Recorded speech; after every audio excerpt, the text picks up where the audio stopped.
Di dalam filosofi atau kenyataannya, orang yang mati dalam keadaan mempunyai paham syariat itu tubuhnya membusuk. Kemudian orang yang mati di dalam tingkat thariqah, tubuhnya hancur. Kemudian orang yang mati ketika berada di tingkat makrifat, beliau akan hilang. Sehingga pernah kejadian ini di Lombok, seorang mursyid besar tidak dikubur, begitu ditutup dengan kain karena diadzan, tiba-tiba hilang, gempar pada saat itu. Mohon dijelaskan, mohon maaf kepada para audien karena terlalu panjang atas perhatiannya. Jazakumullah. Wassalamualaikum warahmatullahi wabarakatuh. Waalaikumsalam warahmatullahi wabarakatuh.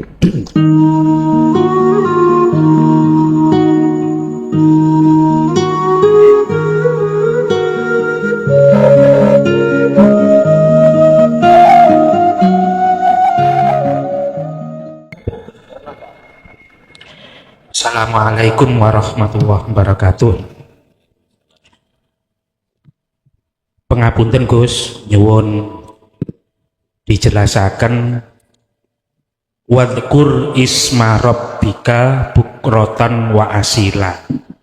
Ingkang dalem suwun dipun jelasaken nika isma rabbika menika.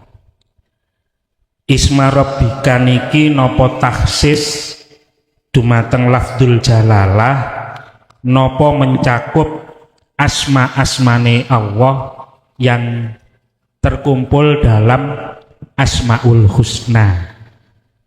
Dados di dalam ayat niku kita diperintahkan untuk banyak berzikir dengan menyebut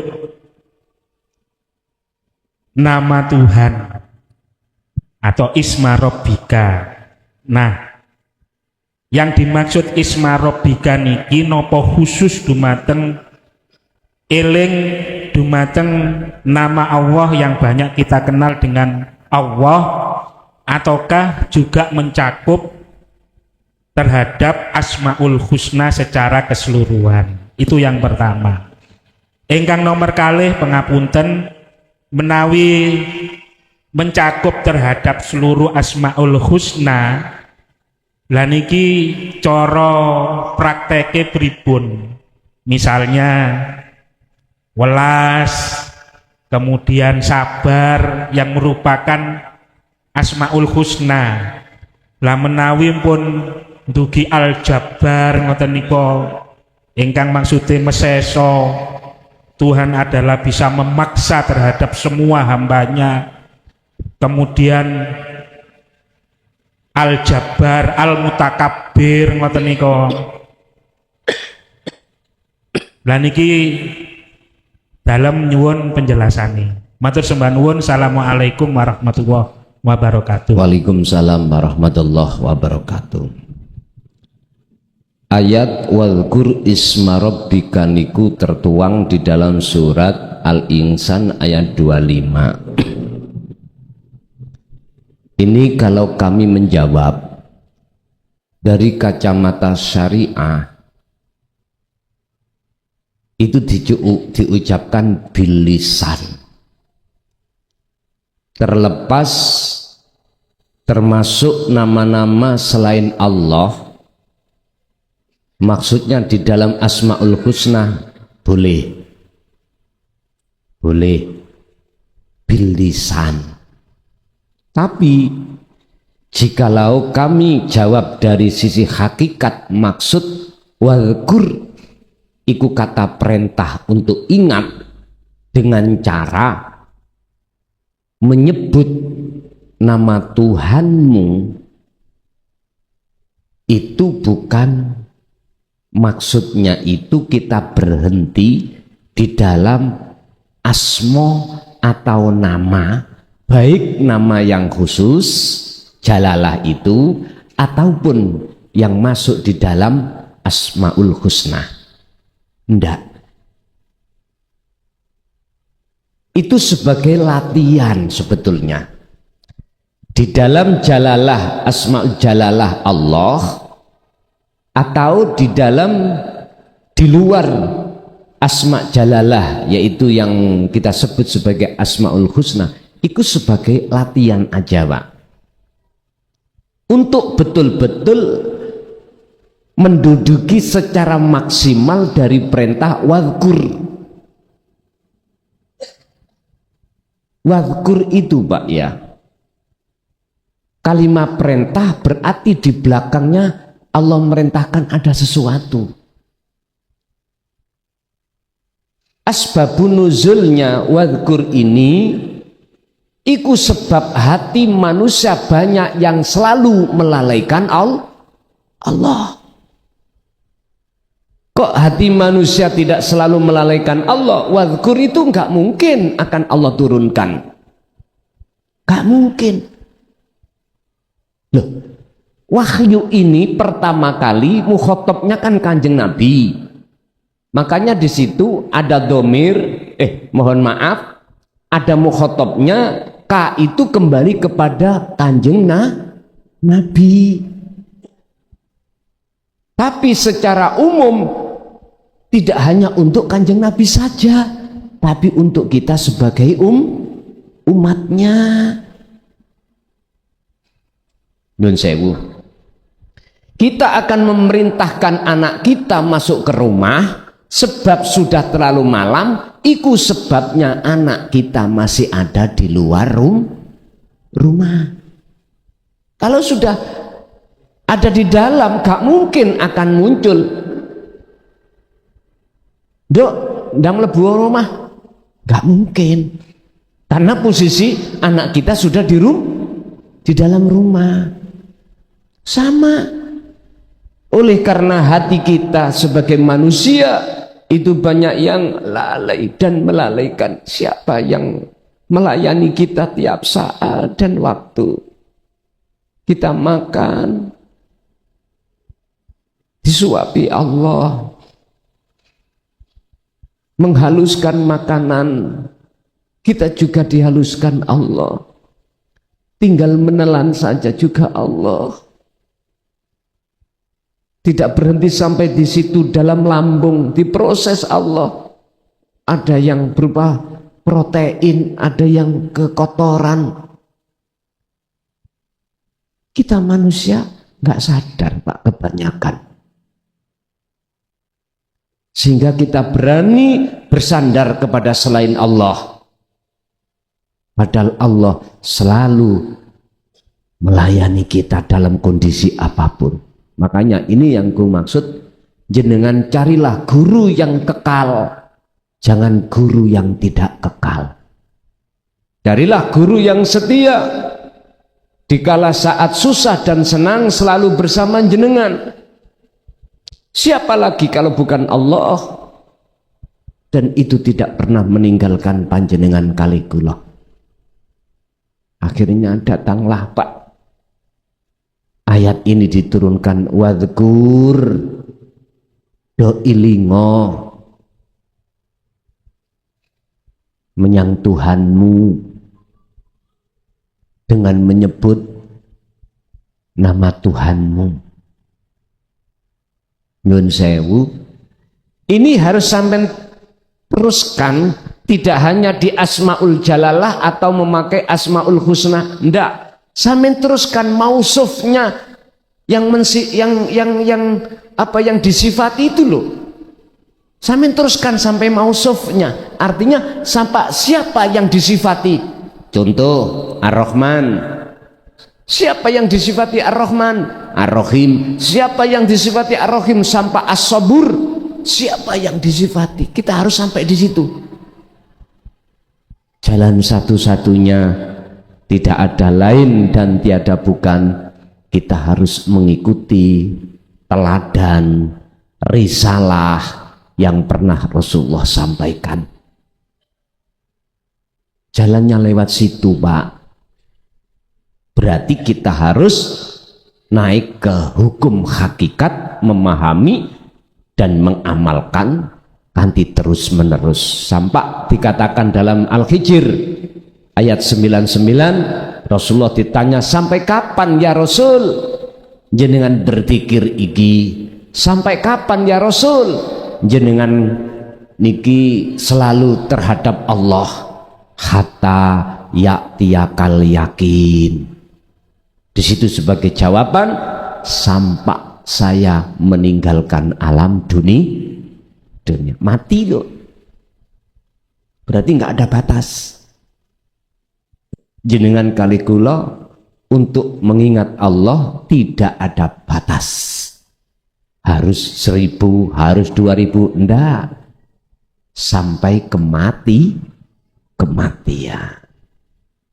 Miturut surat itu.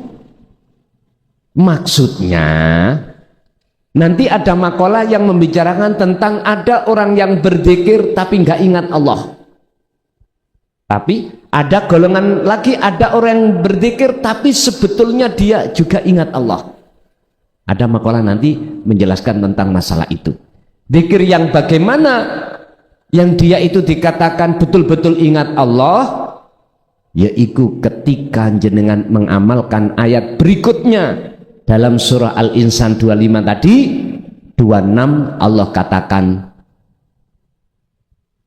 wa minal laili fasjud lahu fasabbihu bukrotau wa asila. Menyentuh masalah malam, bukan malam-malam gini Pak, gini syariat malam-malam gini jenengan harus tahajud, bukan itu maksudnya. Yang dimaksud malam adalah ada kaitannya dengan kalimah berikutnya, wa minal laili fasjud. Hatimu harus tunduk dengan hukum-hukum Allah. Hukumi Allah bagaimana? Ani'budullaha wajtanibut taghut. Hati sampean hanya beruntuk pada Allah saja. Wajtanibut taghut, jiwa atau hati harus tinggalkan selain Allah. Wasabbihu, dan mensucikan hati dari perkara selain Allah tadi. Dengan malam yang panjang. Niki Pak Bu, jenengan wajib tidak hanya menyebut nama Jalalah atau Asmaul Husna di dalam hati saja ndak, akan tetapi jenengan wajib untuk masuk ke ranah bila suarin wa kalamin wa lafdin wa ismin. Rasa itulah yang kumaksud. Baru jenengan bakal bisa dikatakan fasjud, fasabbih, bersuci atau tunduk dalam segala ketetapan Allah. Terus bagaimana cara mengaplikasikan, mengamalkan, mempraktekkan Asmaul Husna dengan benar atau Jalalah itu? Itu tadi jawabannya. Satu jawaban, dua pertanyaan. Jenengan wajib untuk hati menyandang dzikir sirul asrar. Lanjut.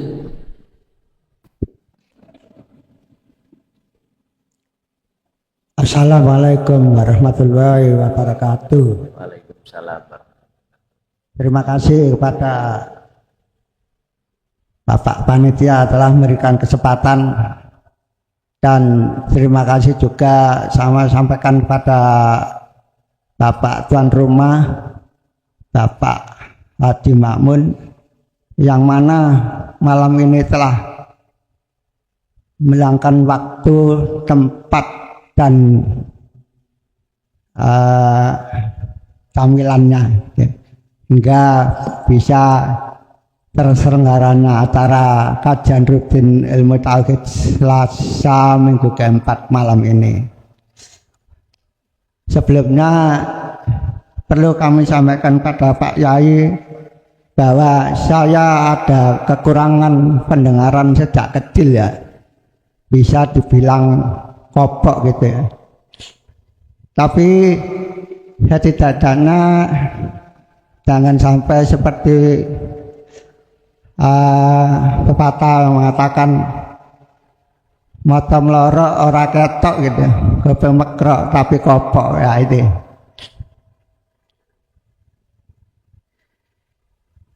Kalau dibilang kopok sudah kopok ya. Tapi setidaknya jangan sampai buta ilmu pengetahuan gitu. Dengan keadaan saya demikian, bila ada pertanyaan nanti kurang nyambung, mohon maaf gitu. Yang perlu saya tanyakan adalah mengenai tadi, yaitu berserah diri kepada Allah, berserah diri kepada Allah Subhanahu wa Ta'ala. Yang saya tanyakan adalah bagaimana caranya saya untuk berserah diri kepada Allah Subhanahu wa Ta'ala tersebut. Dan mohon maaf bila pertanyaan saya sudah dijelaskan dan dijabarkan dalam kajian rutin sebelum-sebelumnya, karena saya masih baru 3 kali mengikuti ini, jadi masih bilang seperti anak kemarin sore gitu. Kurasa cukup sekian. Bila ada kata yang kurang berkenan, saya mohon maaf yang sebesar-besarnya. Assalamualaikum warahmatullahi wabarakatuh. Waalaikumsalam warahmatullahi wabarakatuh. Bab masalah thariqah wa amaluhu, bab masalah tawakal wa amaluhu, dan cara untuk mengamalkan itu bagaimana. Itu melihat kita ditaruh Allah di kelas mana.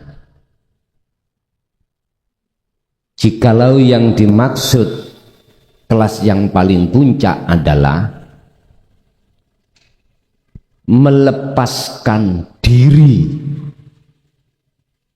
keakuan kita sebagai makhluk yang berkehendak, yang wujud, atau segala-galanya.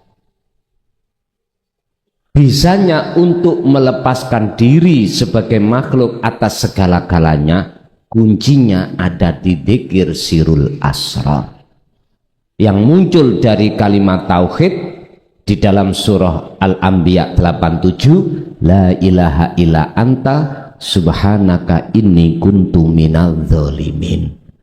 Dengan begitu sampailah nanti jenengan pada tawakal yang puncak, la ilaha illa ana. Itu cara simpel, dan itu bisa dijalani dalam kondisi apapun. Nanti kalau itu sudah terbiasa berjalan, Pak, dengan sendirinya hati sampean ditarik Allah, nyambung terhadap siapa sebetulnya yang beraf'al. Sebagai fa'il yang melakukan siapa. Dengan sendirinya hati itu akan Allah munculkan sak temeni sesungguhnya yang berlaku semuanya adalah Allah Subhanahu wa Ta'ala. Ini caranya bertawakal, Pak.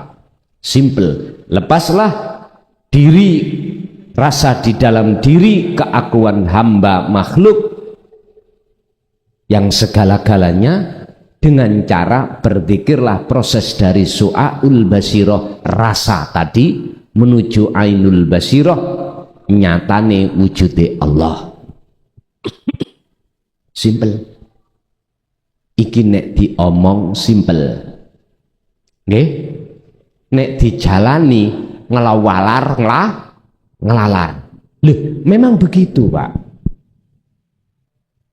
Ketika kita itu berbicara, mengetahui nur tauhid kefahaman mudah, tapi kita dihadapkan dalam sisi maksud sebetulnya di dalam nur tauhid itu hanya lewat laku, praktek. Lah praktek inilah yang membutuhkan waktu yang tidak cukup, sedikit, bahkan Rasulullah mengatakan tadi surat Al-Hijr 99, hatta ya'tiyakal yakin. Makanya Allah berbicara tentang masalah wahyu dzikir niku kathiron gitu, banyak perbanyak begitu. Lanjut. Assalamualaikum warahmatullahi wabarakatuh. Terima kasih atas penjelasan melalui kitab ini, dan kami menilai dan memahami apa yang disampaikan oleh Gus Molason dari awal tentang bidayah dan nihayah. Itu menurut saya hampir berkaitan atau sama dalilnya innamal a'malu binniyat wa innama likulli imri'in ma nawa. Itu yang pertama, menurut saya ada persamaan atau nyerempet, ada persamaan gitu. Kedua, ini Gus, masalah kami di sini masih berputar-putar di syariat. Kalau di syariat, cara kita bertauhid, mohon maaf waktunya. Kalau dalam syariat kita bertauhid memang gampang karena kita dari kelas paling bawah syariat. Syariat katakanlah Tuhan atau Allah itu sebagai raja, sedangkan kita adalah sebagai hamba. Jadi gampang. Kemudian masuk kepada kelas 2 yaitu Thariqah. Di dalam Thariqah ini juga kami juga bisa memahami walaupun sedikit masalah Thariqah ini. Lah, permasalahannya untuk sampai ke makrifat dan hakikat ini yang sulit. Saya perhatikan dan saya baca setiap penjelasan, apa memang kebodohan saya atau karena memang saya tertutup belum terbuka untuk sampai kepada makrifat dan hakikat ini. Saya sering mendengarkan Gus Molason, Buya Ar-Razi, Gus Baha. Ini kayaknya apa namanya? Mohon maaf, teori, hanya gambaran. Jadi kami setelah acara ini Gus mohon izin yang spesifik, artinya langsung tembak gitu, paling tidak berbisik-bisik, paling tidak gitu Gus, Allah ini gini, maaf, makrifat gini, hakikat gini gitu. Gini.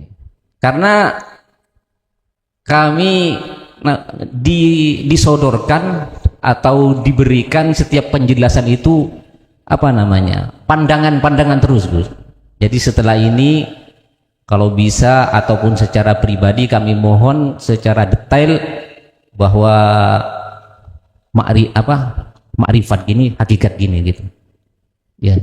Yang terakhir Gus, kenapa kalau di dalam filosofi atau kenyataannya orang yang mati dalam keadaan mempunyai paham syariat itu tubuhnya membusuk, kemudian orang yang mati di dalam tingkat thariqah tubuhnya hancur, kemudian orang yang mati ketika berada di tingkat makrifat beliau akan hilang. Sehingga pernah kejadian ini di Lombok, seorang mursyid besar tidak dikubur, begitu ditutup dengan kain karena diadani, tiba-tiba hilang, gempar pada saat itu. Mohon dijelaskan, mohon maaf kepada para audien karena terlalu panjang. Atas perhatiannya, jazakumullah. Wassalamualaikum warahmatullahi wabarakatuh. Waalaikumsalam warahmatullahi wabarakatuh. Taklim niku kan bicara teori, sistem, bagaimana cara untuk si salib itu bisa usul. Berarti niki bape adalah ngelmu. Setelah taklim itu kita lewati, di situ dalam hati kita akan mendapatkan namanya nur tauhid, faham. Setinggi apapun kefahaman kita, kalau hanya kita itu bicara dan bicara, nggak akan pernah buahnya kita dapatkan. Nggak akan pernah. Makanya benar, apa yang kukaji selama ini adalah semacam sistem teori, baik dari Ustadz 1, Ustadz 2, atau yang berbicara tentang tasawuf. Semuanya itu teori, semuanya itu ilmu. Jikalau jenengan pingin akmaluhu bisa mendapatkan buahnya, akmal, praktek. Dalam satu ayat mungkin bisa kami sampaikan, Al-Kahfi 110.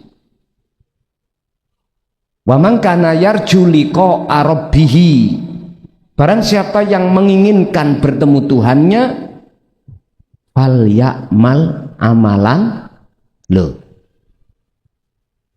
Sudah tidak bicara lagi tentang ilmu karena sudah kita lewati. Sudah kita lewati.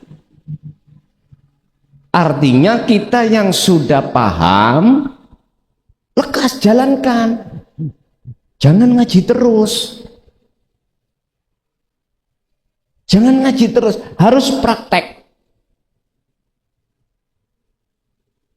Berarti untuk bulan depan ini kita tidak boleh ngaji. Artinya apa? Setinggi apapun ilmu yang kita dapatkan tentang daqaiqul asrar, jikalau tidak kita praktekkan dalam khalwat zong. Caranya apa? Simple. Iki alam dunia satu langkah. Berarti tandanya apa? Dalam diri kita masih merasa kita yang berilmu. Apakah ilmu syariah? Apa ilmu hakikat? Ini masih muter-muter kita di dunia ilmu. Berarti dunia. Untuk bisa jenengan praktek, langkahlah kedua, lakukan khalwat. Tujuannya yakfur bitaghut wa yu'min billah. Ini bisa dilakukan dalam kondisi apapun. Jenengan harus wajib berani untuk meninggalkan anak istri dan seluruh kepentingan dunia. Wajib. Terus bundi. Cara praktek, jatuhkanlah rasa keakuan diri sebagai hamba yang digerakkan. Pertama, ini kan teori ya dah. Dan mungkin sampean praktek ini bisa. Sampean praktek ini berbentuk khalwat, berbentuk uzlah. Di dalam sholat bisa, di luar aktivitas sholat bisa. Sing penting jenengan ini memfungsikan maksud la ilaha illa anta itu bagaimana? Ini cara. Kalau yang jenengan maksud secara jamaah, saya tidak pernah menyuruh jamaah untuk melakukan kholwat bersama. Apa sebab? Pasti Anda akan terpengaruh dengan yang lainnya. Praktekkan sendiri di dalam rumah, di tempat-tempat yang sunyi. Secara fisik tinggalkan istri, anak, suami atau pekerjaan. Saya bertanya, sudahkah waktu yang seperti itu Allah siapkan? Sudah. Cuman kita sendiri yang menunda. Contoh sholat itu kan waktu di mana jenengan secara jasmani tinggalkan seluruh. Lah itu dah. Berhubung kita masih muter-muter ning dunyo, otomatis keakuan muncul. Bagaimana bisa sampai langkah kedua akhirat mboten saged. Makanya tadi barang siapa yang hatinya ada sandaran selain Allah yang disebut sebagai lantaran, jangan harap tujuan kita akan sampai ke akhirat ketemu. Mboten saged. Urusan itu 5 menit, urusan itu 1 jam, monggo. Sing penting dalam 1 hari 1 malam 24 jam mesti Gusti Allah memberikan waktu yang senggang. Cuman aja kita yang menunda. Terlepas mereka yang alim ilmu dohire atau tidak, itu tidak menjadi satu alasan. Terlepas kita yang miskin maupun yang kaya, itu tidak sebagai alasan. Sing jelas mesti Gusti Allah kasih waktu senggang. Jadi cara prakteknya udah diem, rasakan kehadiran wujudnya Allah, yaitu hidup dalam diri jenengan sebagai aktor, sebagai fa'il, sang penggerak jenengan, sehingga jenengan bisa berdiri, bisa duduk, bisa berbaring, bukan sumber dari kita. Ini proses awal. Nanti seiring berjalannya ini, jenengan yang tadinya itu bisanya gerak, ada rasa bisanya gerak sebab digerakkan Allah, akan hilang itu. Ngikut terus. Allah sendiri yang memperjalankan. Praktekkan di dalam kondisi jenengan ini sepi maupun ramai, bisa. Caranya diem dulu. Hati Anda ini namanya di thariqah disebut wukuf qalbi. Cuman satu yang di situ yang ditekankan, rasakan kehadiran wujudnya Allah, yaitu hidup baik di dalam maupun di luar jenengan, karena hanya sebab itulah engkaulah akhirnya diri panjenengan seakan-akan bisa bergerak. Seakan-akan. Makanya bahasa ihsan kan gini, anta budallaha ka'annaka lahu taro ka'annaka. Iki hadis. Ketika kau menyembah kepada Allah, seakan-akan kamu bisa melihat wujudnya Allah. Yang ini yang disebut orang yang makrifat. Bukan orangnya itu yang bisa melihat wujudnya Allah. Lah orangnya sudah fana, sudah nggak ada.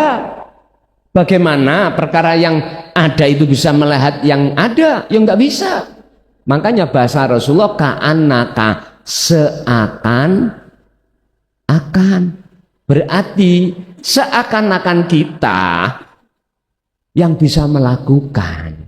Seakan-akan kita yang digerakkan. Asli murninya aku Allah iku murni pun. Murni wis iki. Makanya saya memandang dari apa yang disampaikan oleh Siti Jenar dengan pandangan ustadz-ustadz yang lain tentang tasawuf, mengatakan bahwasanya Siti Jenar itu sesat. Bahasa saya lah kurang setuju, karena itu puncak dari sebuah tauhid. Cuman kita saja yang kurang paham. Saya bukan membela beliau, enggak. Kan ada 4 tahapan kita bertauhid pada Allah. Kelas kita masing-masing. La ilaha illallah, la ilaha illa huwa, la ilaha illa anta, la ilaha illa ana. Iki puncak pun. Sarengat torikot hakikat makrifat. Don, iku cara jenengan iki untuk praktek dengan spesifik. Jikalau ini sudah saya katakan, selanjutnya jenengan menunda-nunda, ya sudah, itu bukan urusanku. Ingat, selama kita menunda dan tidak melakukan hal ini, jangan harap dalam hati kita akan lepas keakuan diri ego, nggak iso. Sing ngalim yo malah tambah rumongso, ngalim akhirnya rumongso bener katimbang orang lah. Ini sing sugih ya tambah merasa dadi wong sing sugih dan berlaku dolim kepada Allah. Sing dur pangkat ya tambah nemen. Iki saya bicara fakta. Fakta. Bagaimana kita akan mendapatkan satu kedamaian hati jikalau pertemuan itu tidak lekas terjadi. Boten saged, Pak. Makanya sebetulnya kami itu sudah terlalu banyak ilmu apa yang sudah kita terima, Pak. Oleh karena umat itu datang wis paham, terus ada baru lagi. Ini persoalannya. Sehingga kami tidak bisa berhenti. Ingat, berhenti saya untuk tidak menyampaikan adalah isdet. Udah, berhenti saya. Iya, isdet. Saya tidak akan mundur ke belakang. Saya maju tetap ke depan. Sekalipun resiko di depan saya itu banyak yang membenci. Kalau kita melihat Al-Quran, siapa di antara golongan yang utama yang membenci Rasulullah? Ahlul kitab. Loh, ini saya rasakan. Saya rasakan sendiri. Maksudnya ahli kitab adalah ahli ilmu tapi gak gelem nglakoni. Wis roha. Lah, kari jenengan kali kula termasuk ahli kitab apa ndak? Wis paham kok gak nglakoni. Yo kita ahli kitab. Kita ini ahli kitab, Pak. Ngawaji terus ya. Tidak saya, tidak jenengan, tapi gak gelem ngelampai. Akhirnya apa? Nek mlebu grup pinter-pinteran wis bantingan ae lah wis HP iku.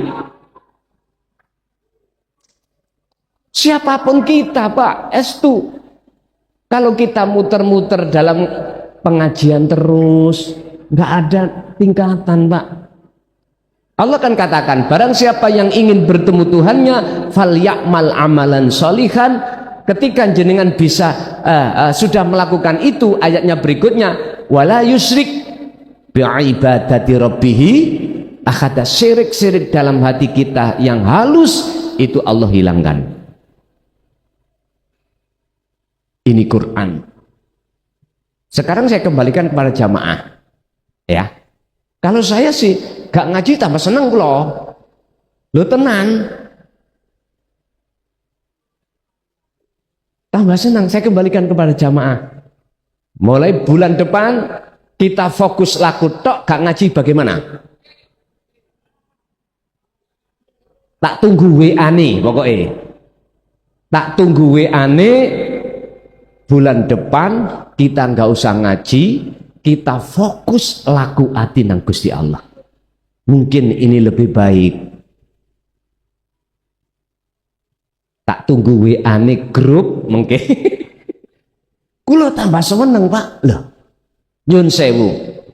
Bagi saya apa artinya sebuah pujaan dari masyarakat? Bahkan itu racun yang mematikan pada diri saya jikalau kami tidak waspada. Akhirnya jatuhnya saya gila dengan pujaan masyarakat. Dan itu bukan tujuan ilmu yang kita bahas. Mung satu tujuan kita ngelmu itu paham bagaimana mengesahkan Allah, dan perjalanan menuju pada Allah itu bagaimana lalu kita lakukan. Wis gak usah ngaji. Saya sangat setuju itu. Kalau jenengan setuju, alhamdulillah, matur suwun. Yang kedua,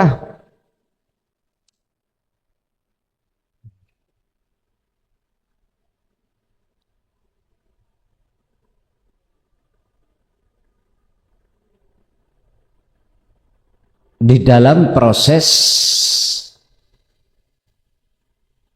kematian ada golongan syariah, golongan toriko, golongan makrifat. Apakah memang benar matinya orang syariah saja itu berbau busuk, matinya orang yang sudah bertoriko apa ini tadi? Hancur.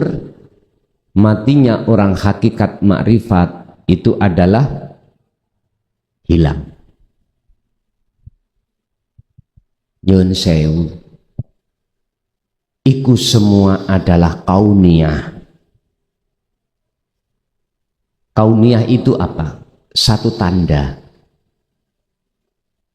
Satu tanda. Yang menandai apa? Nyun sewu, kalau bagi saya urusan ancur, busuk dan enggak bukan menjadi wilayah saya. Jujur mawon, saya hanya wilayahnya terkait ruhaniyah. Buat apa hancur? Buat apa busuk? Buat apa satunya tadi? Hilang.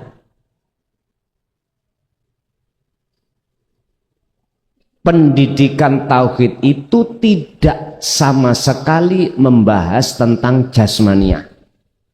Enggak. Tauhid itu hanya membahas bagaimana ruhaniyah sampean kali kula niki bisa mengesahkan Allah. Titik. Hanya itu. Kalau tadi ada pertanyaan tentang busuk, hancur, hilang, itu ranahnya di dalam ilmu kasaf. Ilmu kasaf. Ilmu kasaf itu ilmu karomah. Mungkin jenengan akan paham tentang ngerogo sukmo. Dibuka di dalam kitab Mambaul Hikmah. Itu dijelaskan terkait macam-macam karomah anugerah Allah yang tidak kekal yang bisa jenengan raih. Silakan. Kita yang bersyariah bahkan dikatakan di situ, tapi jikalau jenengan hafal Quran, jangankan hafal Quran, alfiyah yang 1000 nadom, jasad ini gak hancur. Bisa jadi gak hancur ngrugo sukmo utawa langsung hilang, nggak ada. Saya katakan itu bukan tujuan tauhid. Kalau jenengan ya ada keinginan untuk mendapatkan kasaf, mohon maaf, itu bukan ahli saya. Enggak. Untuk menjelaskan tentang masalah itu bukan ranah saya. Saya jawab sendiri dengan jujur. Kami tidak akan pernah mengarahkan walaupun menjelaskan terkait di antara beberapa tiga hal ini tadi. Boten. Sebab apa? Sebab saya teringat dalam satu makalah, apabila salik itu ada keinginan untuk hal itu, maka batalah suluknya. Karena suluk itu si salik tujuannya cuma satu, litakarrubillah, krono arai nyedek nang Gusti Allah walikoihi, dan ketemu Allah. Berarti ingkang jenengan tanyakan itu di dunia kasaf. Pertanyaannya, apakah memang betul nanti yang syariat gini, yang torikoh gini, yang hakikat makrifat gini, semua aku kembalikan apa kata Gusti? Ngapain aku ribut-ribut ning kuno, wong iku sono sing ngatur dewi. Bagi saya, ngapain aku ikut-ikut urusan yang sudah Allah urus sendiri? Tapi bukan berarti pertanyaan ini salah, benar sekali. Untuk apa? Untuk pengetahuan kita. Betul. Jangan salah paham jenengan. Ingat, satu pertanyaan dari seseorang itu bukan berarti untuk dirinya beliau sendiri, tapi juga untuk orang lah. Kula nggih matur suwun banget ana sing teka. Dengan ada pertanyaan ini, akhirnya muncul satu jawaban. Ingat, pertanyaan walaupun satu orang, itu mesti semua orang. Koyoke dhewe tapi asline kanggo orang lah. Orang intinya, mohon maaf, kami tidak bisa menjawab apakah mesti seperti itu sing syariat iku mang basa. Ya toh? Sing torikoh iku mang hancur, hakikat makrifat hilang. Jawab saya, apa kata Gusti? Mungkin ditambahi lagi, apakah golongan yang sudah mencapai makrifat itu memang hancur alias hilang, fana? Tidak selamanya gitu. Sing jelas mek ngeten, nek waktune donya jenengan duwe karomah, kegawan karomah, aku pastikan ada kholiful adat, ada sesuatu yang tidak bisa diterima oleh akal. Inilah salah kita, Bapak Bu. Salah kita memuja yang semestinya bukan yang kita puja. Makanya saya katakan haram bagi jiwa manusia itu ada pujaan selain Allah. Haram. Apa dalilnya? La taj'al ma'allahi ilahan akhara. Jangan pernah di dalam hatimu itu menjajari sesuatu terhadap Allah. Ini cara bahasa tauhid itu hukumnya sangat dalam, Pak. Resikonya sangat tinggi. Tatkala kita itu dalam hati masih ada rasa yang muncul, iman yang muncul selain daripada Allah. Padahal iki mbantau pino. Apa itu sebab? Kalau kita bicara secara teori, karena terlalu besarnya dorongan nafsu di dalam diri kita.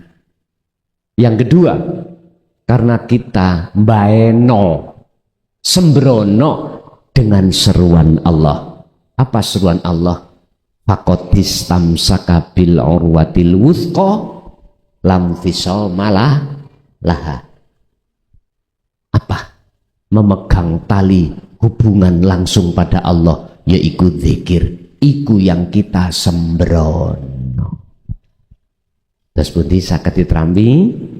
Jadi matur suwun atas atensi atau buah pikiran jenengan berbentuk pertanyaan. Ingat, walaupun pertanyaan satu orang itu jawabannya untuk banyak orang. Nggih, lanjut.